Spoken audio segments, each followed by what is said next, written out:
and welcome to the ESI Africa studio. Today I'm talking to Jakob Carnemark, who is the CEO and founder of Endeavour, which is an infrastructure technology company. Hello, Jakob. Hello, how are you? I'm good, and yourself? Thanks for inviting us. I'm only too glad to have you.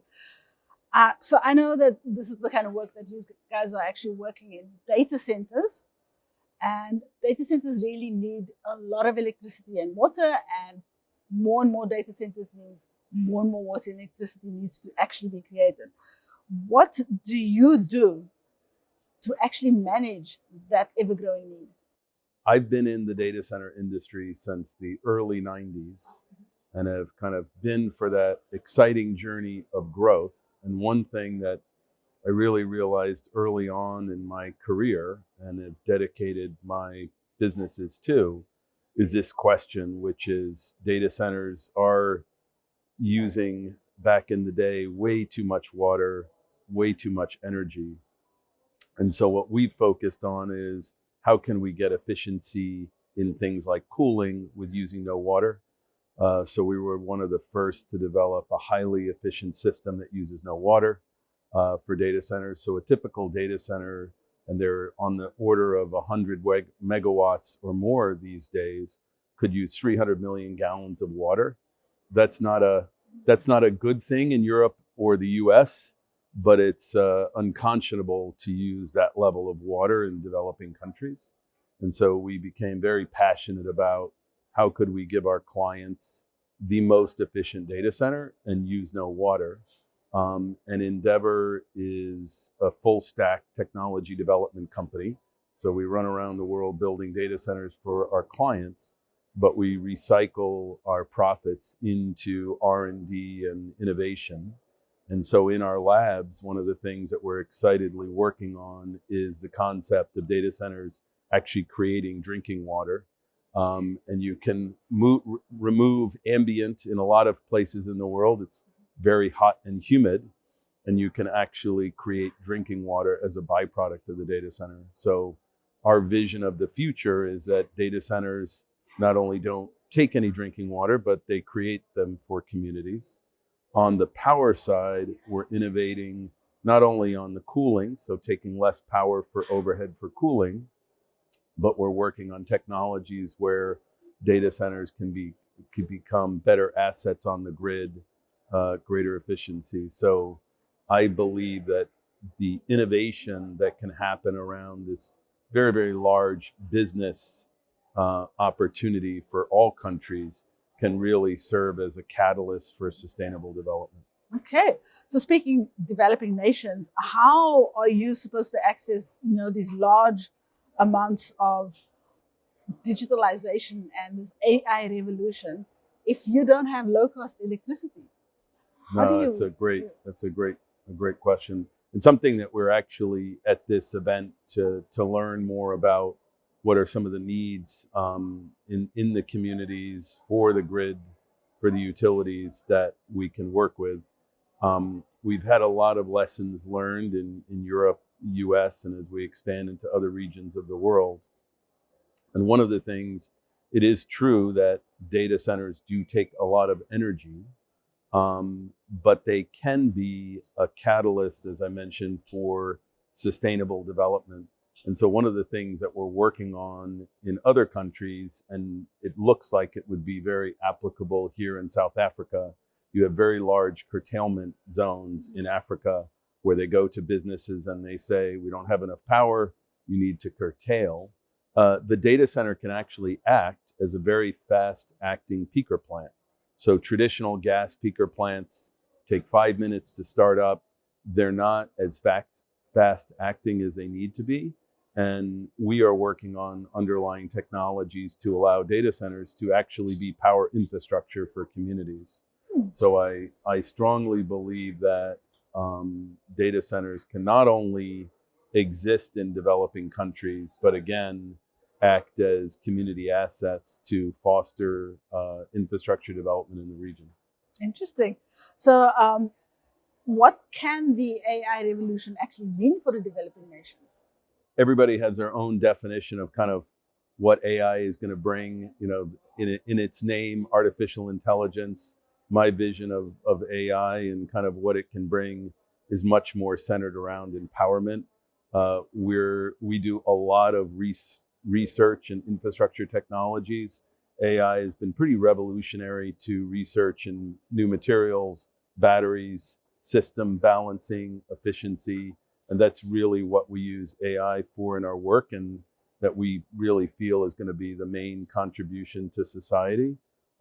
It really is an extension of humans to be able to connect real-time language translation.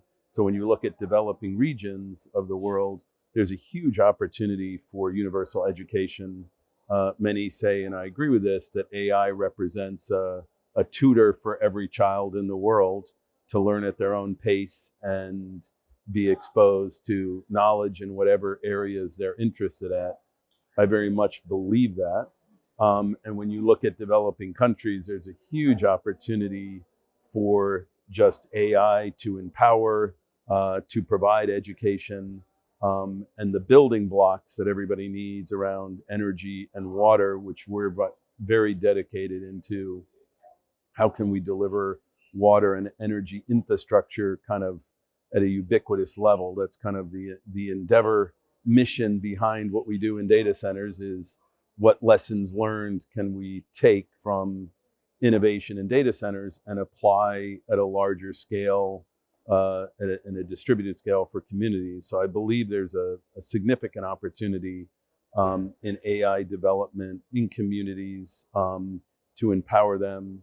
If you look at things like additive manufacturing, which is becoming a very big topic and a big modality for manufacturing, that represents a much more distributed level of manufacturing. If you look at the current world today, it's all about large manufacturing plants in other countries, shipping goods in, or raw materials coming out of Africa being shipped to other places of the world for additive or value add.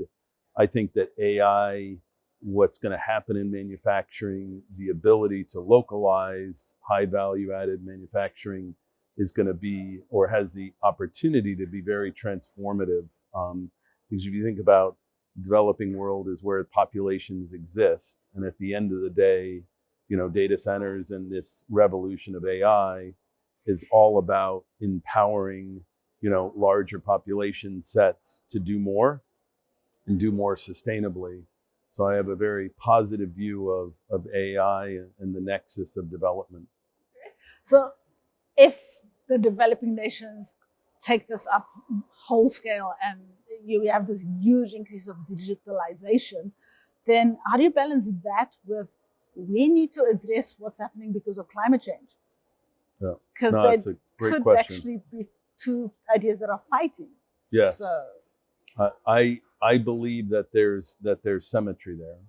So if you look at wind and solar, great modalities of energy, but one of the issues that you have with wind and solar, and you see that here in talking with all of the participants here, the same issues that many countries struggle with wind and solar, they're intermittent power sources.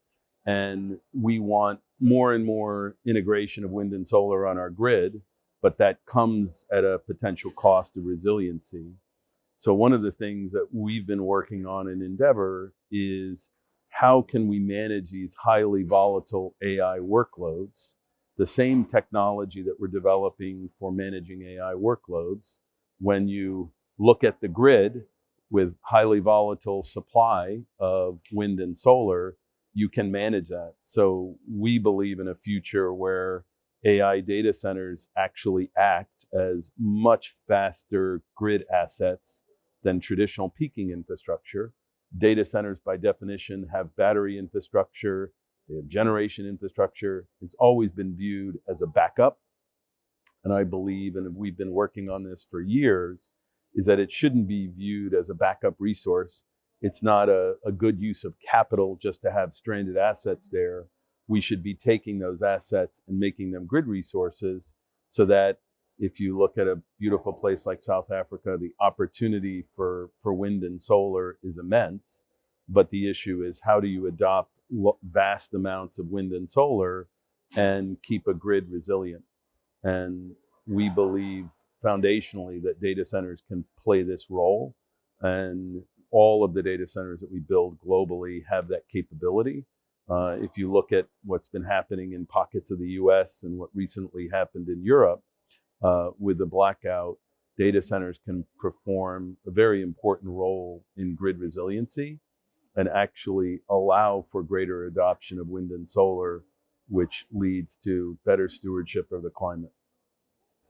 Thank you very much for joining us. Thank you very much. Okay, and thank you for joining us. Please stay tuned for the next episode.